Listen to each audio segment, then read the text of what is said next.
एक गांव में एक गरीब परिवार रहता था। उस परिवार में जगमोहन, उसकी पत्नी पूनम, उनकी 8 साल की बेटी प्रिया रहते हैं। प्रिया पढ़ने में बड़ी होशियार थी। वो हमेशा क्लास में पहले नंबर पर आती थी। प्रिया की क्लास टीचर प्रिया को बिल्कुल पसंद नहीं करती थी, क्योंकि प्रिया बहुत ही गरीब घर से थी। एक दिन की बात है, जब प्रिया को स्कूल आने में थोड़ी देर हो जाती है, प्रिया की क्लास टीचर काजल उस पर बुरी तरह चिल्लाना शुरू कर देती है। ये क्या टाइम है स्कूल आने का? ये तुम्हारे पापा का स्कूल नहीं है कि जब मर्जी मुंह उठा कर आ जाओ। मैडम जी, मैं बस आज ही लेट हो गई। वो आते वक्त मेरा पैर एक गड्ढे में अटक गया था और मैं गिर गई। देखो, मेरा जूता भी फट गया। ये बहाने ना किसी और को जाकर सुनाना, समझी? चल अब बाहर ही खड़ी रह। उसके बाद मीना आती है। अरे मीना, तुम्हें आने में देर कैसे हो गई?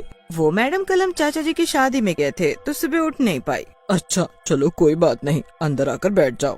मैडम, आपने मुझे तो अंदर आने नहीं दिया। अब तू बताएगी मुझे कि किसको अंदर आने दूं और किसको नहीं।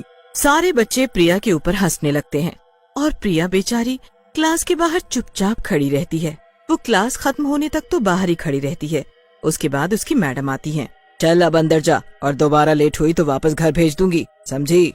प्रिया को समझ ही नहीं आता कि उसकी मैडम उसी के साथ ऐसा क्यों करती हैं। फिर वहाँ मीना आती है। ये मैडम तुम्हारे साथ अच्छा व्यवहार नहीं करती। पता नहीं वो ऐसा क्यों करती है मेरे साथ। क्योंकि तुम गरीब हो ना, इसलिए। वो बोल रही थी एक दिन दूसरी मैडम को कि प्रिया इतने फटे पुराने कपड़े पहनती है और उसके जूते भी फटे रहते हैं, इसको पढ़ाने का भी मन नहीं करता। प्रिया को ये सुनकर बड़ा दुख होता है। वो पूरा दिन उदासी रहती है। फिर जब वो स्कूल से घर जाती है तो अपनी माँ से खाना मांगती है। अरे बेटी, अभी तुम्हारे बाबूजी आटा लेकर आएंगे, तब मैं रोटी बनाऊंगी। अभी तो घर में एक कटोरी आटा भी नहीं है। क्या माँ, आज तो मुझे बहुत तेज भूख लगी थी। शाम को जगमोहन घर आता है और उसके हाथ खाली होते हैं। प्रिया जल्दी से अपने बाबूजी के पास जाती है और उनसे पूछती है, बाबूजी, आटा कहाँ है? बेटी, आज मेरा एक भी बर्तन नहीं बिका। बारिश होने की वजह से ना आज बाजार बिल्कुल खाली पड़ा था। अरे तो फिर मैं क्या बनाऊंगी और आज हम क्या खाएंगे? अरे घर में कुछ तो होगा ही खाने को। आप कैसी बातें कर रहे हो जी? आपको सुबह ही बोला था घर में खाने को कुछ नहीं है। बेचारी कब से आपके आने का इंतजार कर रही थी कि बाबूजी आएंगे तो हम खाना खाएंगे। मुझे माफ करना मेरी बच्ची, मैं कल कैसे भी करके राशन लेकर आऊंगा। अरे अब तो मुझे भूख भी नहीं लग रही, मुझे नींद आ रही है, मैं चली सोने। प्रिया सोने चली जाती है, पर वो भूख से तड़प रही होती है। उसके माँ बाप को कोई परेशानी न हो, इसलिए वो उनसे झूठ बोल देती है। बेचारी पूरी रात भूख की वजह से ठीक से सो भी नहीं पाती और सुबह ऐसे ही स्कूल भी चली जाती है। दिन के वक्त जब सभी बच्चे खाना खाने के लिए बाहर ग्राउंड में चले जाते हैं, प्रिया की काजल मैडम उस दिन खीर और पूरी लेकर आती हैं। पर वो जैसे ही अपना डिब्बा खोलती हैं, ऊपर पंखे से टकराकर एक छिपकली उनकी खीर में आ गिरती है। काजल एकदम घबरा जाती है। हे भगवान, ये क्या हो गया? ये छिपकली कहाँ से आ गई? अब मैं अगर ये बात इन सबको बताऊंगी तो ये सोचेंगे कि मैं झूठ बोल रही हूँ और घर से छिपकली वाली खीर लाई हूँ। मेरा तो मजाक बन जाएगा। मैं इन सबको कुछ नहीं बताऊंगी। काजल मैडम अपना डिब्बा बंद कर देती हैं कि तभी दूसरी मैडम उनसे बोलती हैं, अरे काजल मैडम, क्या हुआ? आप लंच क्यों नहीं कर रही? अरे अनीता मैडम, वो मुझे अचानक याद आया कि मैं अपना पर्स क्लास में ही भूल आई हूँ, तो बस क्लास में जा रही हूँ। अब क्लास इतनी दूर है तो वापस क्या आऊंगी, तो आज लंच वहीं कर लूंगी। ओहो, ऐसी बात है तो आप जल्दी जाओ वरना पर्स गायब ना हो जाए। काजल मैडम जल्दी से क्लास में जाती हैं। प्रिया, तुम यहाँ अकेली क्या कर रही हो? ये क्लासरूम है, तुम्हारा घर नहीं जो आराम फरमा रही हो। मैडम जी, वो आज मैं खाना नहीं लेकर आई हूँ, इसलिए यहाँ बैठ गई। तो खाना क्यों नहीं लाई तुम?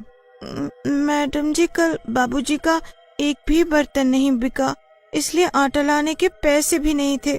मैंने तो कल से कुछ भी नहीं खाया है, पर बाबूजी ने बोला है कि आज हम पेट भर कर खाना खाएंगे। क्यों ना मैं ये खीर पूरी इसे दे दूं? इतना दूध, बादाम, काजू डाले थे मैंने उसमें, कम से कम फेंकनी तो नहीं पड़ेगी। और वैसे भी इसे क्या ही होगा। काजल मैडम अपनी बैग से खीर का डब्बा और पूरी निकालती। वो प्रिया को खीर पूरी देते हुए बोलती है, ये लो, चलो खीर पूरी खा लो। आज मुझे भूख नहीं है तो तुम अच्छे से खाओ जम के। हाँ, खीर पूरी? सच्ची? मुझे यकीन नहीं हो रहा कि आप। अरे मैं इतनी भी बुरी नहीं हूँ, बस वो तो मैं सबके सामने दिखाती नहीं। चलो चलो अब जल्दी जाओ वरना बाकी बच्चे आ जाएंगे। और हाँ, किसी को ये बताना मत कि मैंने तुम्हें खीर पूरी दी है। नहीं मैडम जी, मैं किसी को नहीं बताऊंगी। प्रिया जल्दी से खीर का डब्बा खोलती है और जल्दी जल्दी खीर पूरी खाने लगती है। वो पहले से ही इतनी भूखी होती है और ऊपर से वो खीर इतनी स्वादिष्ट कि उसे कुछ पता ही नहीं चलता। घर पहुंचकर प्रिया को उल्टी होने लगती है। अरे क्या हुआ बेटी, ये उल्टी क्यों हो रही है तुमको? पता नहीं माँ, बहुत अजीब सा लग रहा है, बहुत घबराहट हो रही है मुझे।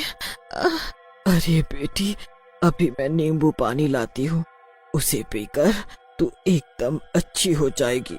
नहीं माँ, मुझे छोड़कर मत जाओ, मेरे पास रहो, मेरा हाथ पकड़ लो। प्रिया अपनी माँ का हाथ पकड़ लेती है और फिर उसके मुंह से झाग निकलने लगते हैं। अचानक प्रिया तड़पने लगती है और उसका पूरा शरीर फड़फड़ाने लगता है। उसकी ऐसी हालत देख उसकी माँ चिल्लाने लगती है और प्रिया दम तोड़ देती है। प्रिया के माँ बाबूजी बहुत रोते हैं। उनको समझ ही नहीं आता कि आखिर उनकी बेटी की मौत कैसे हो गई। बेचारे पैसे ना होने की वजह से उसे डॉक्टर के पास भी नहीं ले जा पाए। उनकी नरक जैसी जिंदगी और खराब हो गई।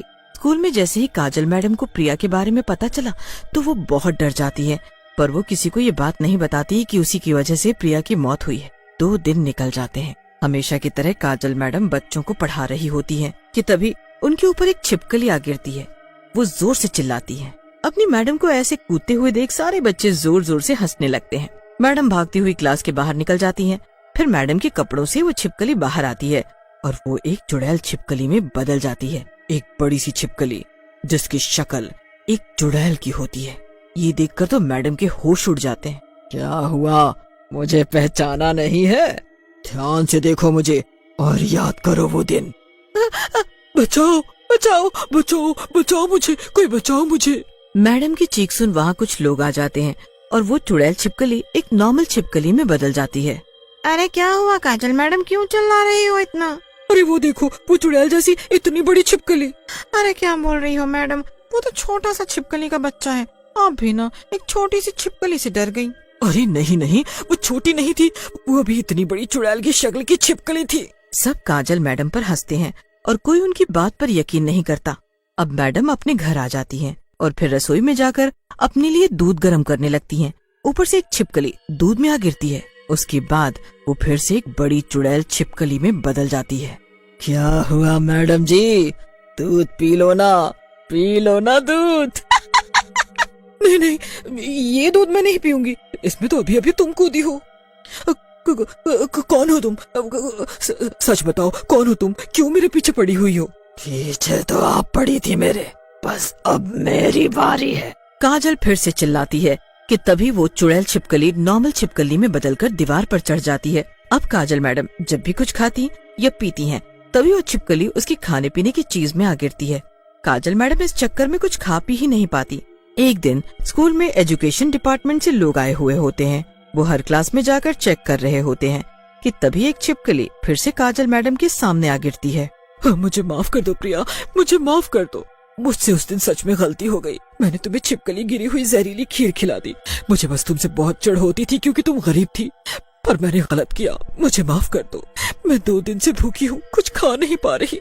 ये सब तुम ही कर रही हो ना, मुझे पता है। प्लीज मुझे छोड़ दो, मुझे छोड़ दो। क्लास के बाहर खड़े एजुकेशन डिपार्टमेंट के लोग काजल मैडम की ये बात सुन लेते हैं।